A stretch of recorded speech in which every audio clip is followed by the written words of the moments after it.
Ox and a micro away from the approach, focusing now stalkers one by one. Coming in from every single angle. There's a time warp, but look at this concave, this crescent moon.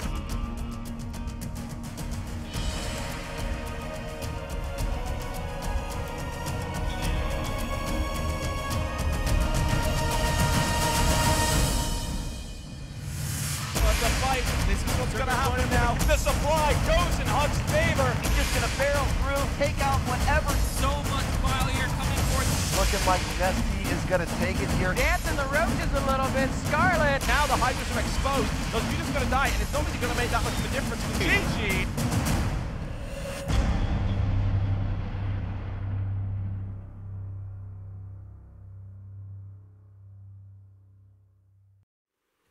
Ladies and gentlemen, welcome back from New York City. You're watching the World Championship Series, the America region. I'm axeltoss, joined by axslav. Another great day of Challenge League action, trying to find out who's going to go to Premier. Of course, yesterday we saw Minigun get first place in his group. Pretty Very solid convincing performance. play. It's pretty good. That's right. Of course, that was a group with a lot of Protoss. I mean, again, showed some great PvP there. State showed, showed some pretty good PvP, not quite enough to make it through, though. Of course, Top got number 2 in that group. Minigun, of course, blew through. Xenocider didn't really show his best form there, going 0-4 against State and Top. Yeah, that was mildly surprising to me. Of course, Xenocider has been playing very well lately, but you know, a lot of those games yesterday, it just seemed like he was out of his game a little bit. As far as like missed rallies, a lot of missed rallies, losing, like giving away free units. You know, a lot of it could have been nerves. I mean, I think this was his first premier event playing under the EG tag. And so there's a lot of pressure on him. You know, this is his kind of debut for the team there. You know, trying to show them what he had, and maybe the pressure got to him, and he didn't perform that well. But regardless, Minigun and Top blew through that group. They're going to be in the Premier League Season 2. State number 3 in the group. He's going to be in Challenger League Season 2. Xenocider going to have to requalify. Of course, for the purposes of today, we have Group G involving Taeja, Hellokitty, Neeb, and Maker. The story of the Korean giant, mammoth, titan, Empire State Building, Mount Everest, versus these North American up-and-comers. And I think a lot of people saying, you know what, Taeja's probably going to win this group, but who knows what can happen. We got 2 Terrans, and Terrans can make Hellbats, and when Hellbats are in the game, who knows what's going to happen. And we have Hellokitty, and you never know what you're going to get.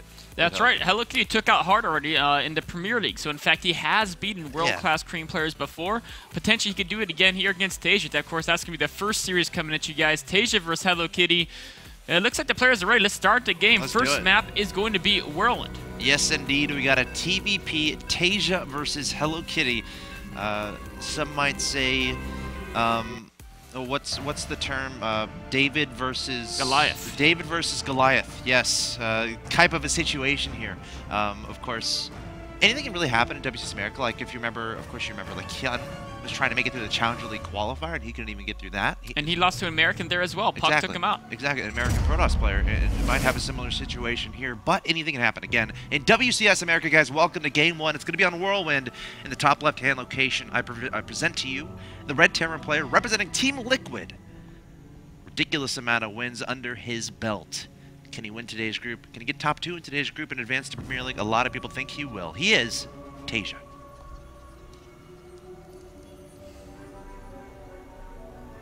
Top 4 in 5 Premier events. Are you kidding?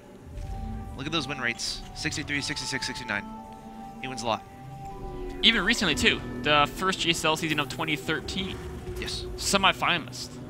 So, insanely talented player. People have been saying he's had some wrist issues over the last 6 months, but it hasn't shown his performance. I mean, the most recent, second most recent GSL now, the other one just finished up. He made top 4. So, this guy is not a guy to be taken lightly. His opponent in the top right-hand location, the blue Protoss player with a little bit of a funny name, but we still love him. He is Hellokitty, representing Team Fnatic Academy. Not on Pulse anymore. Of course, that's actually an interesting little development. After he participating in WCS America, he got a good amount of views, he got a good amount of exposure. And then now he's in Fnatic Academy. Got an invite to that program. And it's awesome to see these teams incorporate these academy structures to try to allow these up-and-comers, give them those chances, potentially fly them to events. help them get better, so they can eventually really join that pro scene. So Hellokitty, you know, obviously not an established pro, not an established team. Again, one of those North American up-and-comers, and he loves the mind games. You know, I actually love watching Hellokitty because, you know, he'll be a guy who, like, who fakes something and does something completely different, and then he'll fake that and do something completely different again. So Taeja needs to be on top of scouting in this game. I think that's going to be instrumental if he wants to take it. Taeja going double barracks after command center first here. Wants to make sure he has plenty of Marines out in the field to deal with whatever is thrown at him. And this is probably the most standard follow-up to the command center first. Of course, on Whirlwind, command center first is very popular. Reaper, not quite as useful in Whirlwind. Not many angles to jump up to scout your opponent. It's a bigger map, so you might not find them early and get that initial Reaper harass going on. On the other hand, Hellokitty is actually, is he going to let that Zealot complete? I don't think he is. I think he's going to cancel that. Good guess. Cancel. Yep. Wait until the last second, which is fine. Of course, the reason why he built that Zealot is in case Taeja was scouting early and in case Taeja was going to engineering blade block him. So when the probe saw there was no SCV by the natural, go ahead, cancel the Zealot, build the Nexus. If there was an SCV, you know, blocking a Nexus, let the Zealot get out, he can help chase the SCV away, or in case the SCV starts to build a building to obstruct you, that Zealot can chop that building up very quickly. Of course, unfortunately for that Zealot, he was never actually entered the world, which is a little bit unfortunate for him. Aborted. But perhaps he will be warped in a little bit later. We'll have to look out for that. But yeah, just pretty much saving money. You know, you're making that, it's like kind of like insurance, making that Zealot just in case, but then canceling it so you get 100 minerals back. Use it on your Nexus, really prioritize that economy, and then you can go back into making additional production facilities. But of course, Whirlwind, it's a massive map, right?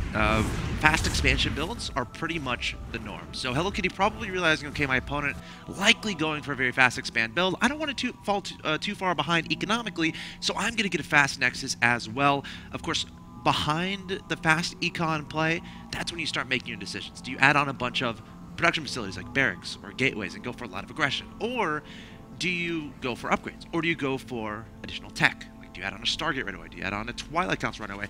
We're seeing Hellokitty go for this Stargate, so it's likely going to be an Oracle opening here from Hellokitty after this expansion.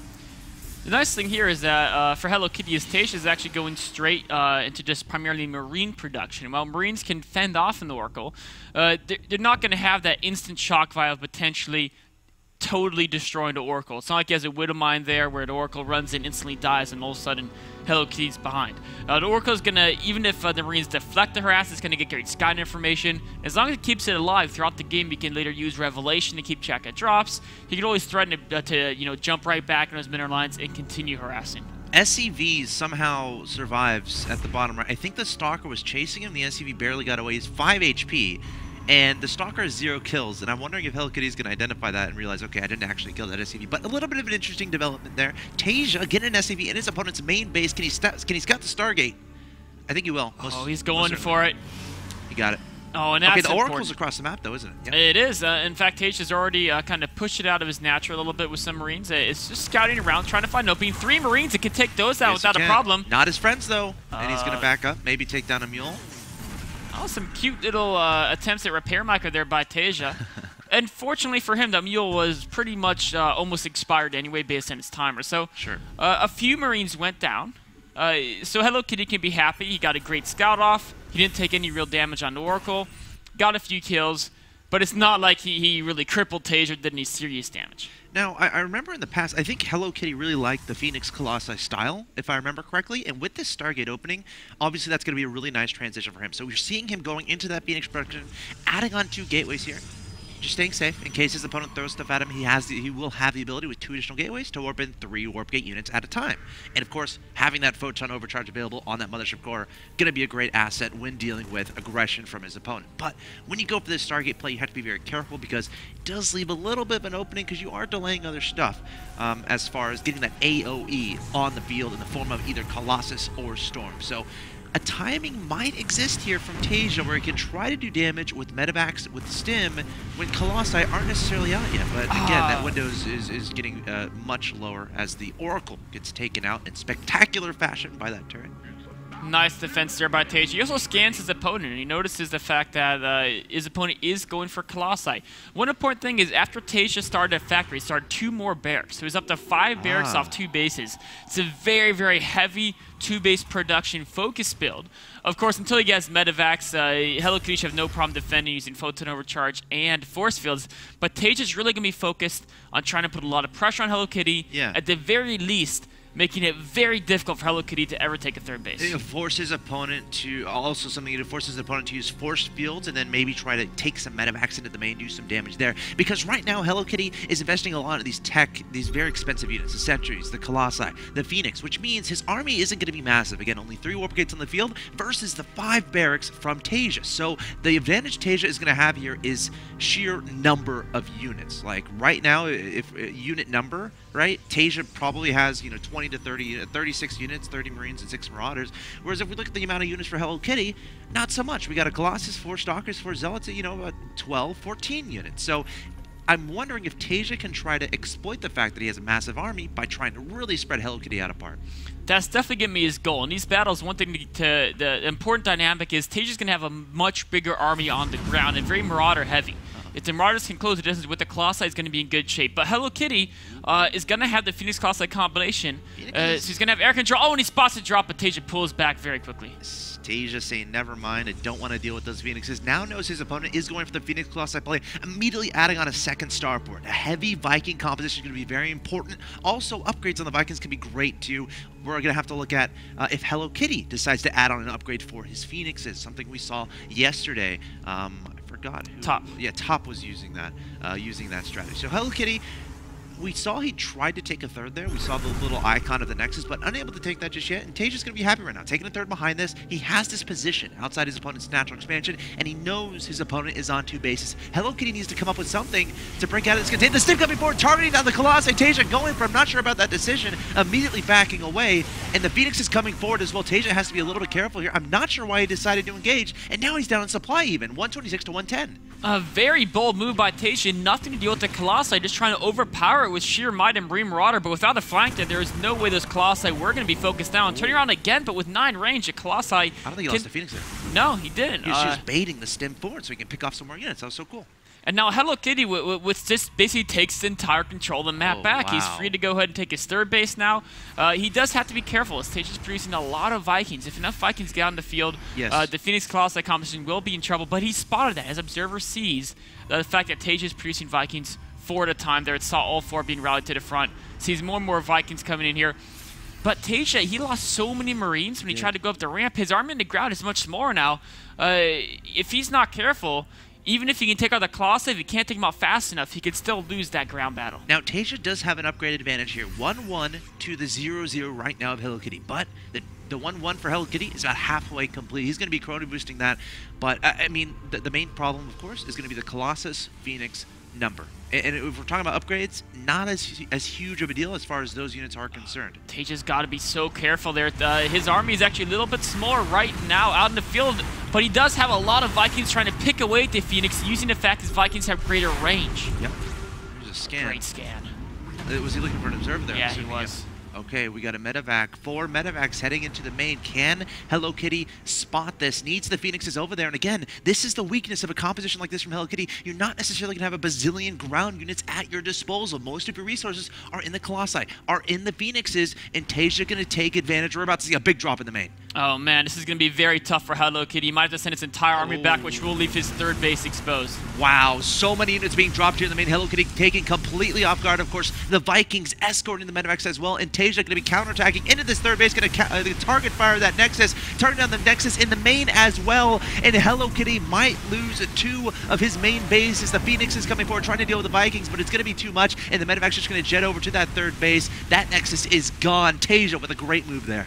Beautiful tactical play there by Taeja, totally juking Hellokitty out. When army went to the main, just moves over to the 3rd base. A lot of probes going to fall man. here. Taeja, a great move. Of course, and the Vikings. They're getting free hits on the Colossi now, and that's not something Hellokitty can afford. Yeah, at this point, every single unit for Hellokitty is ridiculously important. Restricted to 2-base economy at this point. The Zealot's coming forward, going to back away, doesn't want to deal with that bio alone. And now the Colossus coming forward here from Hellokitty, but the Vikings still getting the shots off, and Taeja is just going to kite away. What can Hellokitty do? I'm not sure what. Taeja looks like he might take this game 1 right here. Nothing more to support the Colossi, and there's the GG. And a game where it felt like I had a little bit of a twinge of being a little bit scared for Taeja, because he tried to stim up his opponent's ramp. And don't get me wrong, Marines are good.